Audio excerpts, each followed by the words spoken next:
स्वाभिमानी TV news चॅनलच्या बातमीपत्रात आपलं स्वागत। पांढरा नदीवरील बंधारा कम ब्रिजची दुरुस्ती करा, मी धुळेकर संघटनेचे जिल्हा प्रशासनाला निवेदन।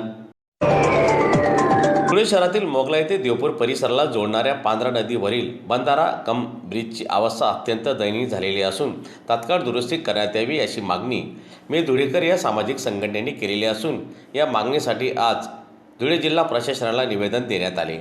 दरम्यान यावेळी निवेदन देण्यासाठी मी धुळेकर संघटनेचे अध्यक्ष निरंजन भतवाल, छोटू पोद्दार, दिनेश वाघ, विशाल गायकवाड, रफिक शेख, फरदीन शेख आदी पदाधिकारी उपस्थित होते। मोगलाईहून देवपूरला जोडणारी एक पाईपमुरी बनवण्यात आली होती व त्याचा वापर खूप मोठ्या प्रमाणात नागरिक करत असतात, पण कालांतराने ते पाईपमुरीची जी अवस्था आहे ती खराब झाली आहे व मागच्या पावसाळ्यानंतर तिथे खूप मोठे खड्डे पडले आहेत व तिथे असलेल्या सळ्या जर आहेत, सळ्या पण ज्या आहेत पाईपमधल्या त्या पुलावरच्या त्याही निघालेल्या आहेत।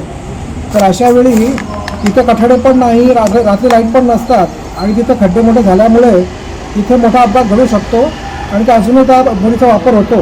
तर त्या हिशोबाने मी धुळेकर संघटनेतर्फे जिल्हाधिकारी साहेबांना आणि प्रशासन यांना निवेदन देऊन आम्ही विनंती केली आहे की ही जी पाईपमोरी आहे मोगलाई ते देवपूरला जोडणारी त्याची त्वरित दुरुस्ती करून घ्यावी, त्यामुळे भविष्यात जर मोठा अपघात टाळता येईल आणि तिथून जर एखादा 4 व्हीलर जर गेला तर ते नक्की तो खड्डा तो फुटून तो पूल खाली कोसळेल अशी कंडिशन झाली आहे।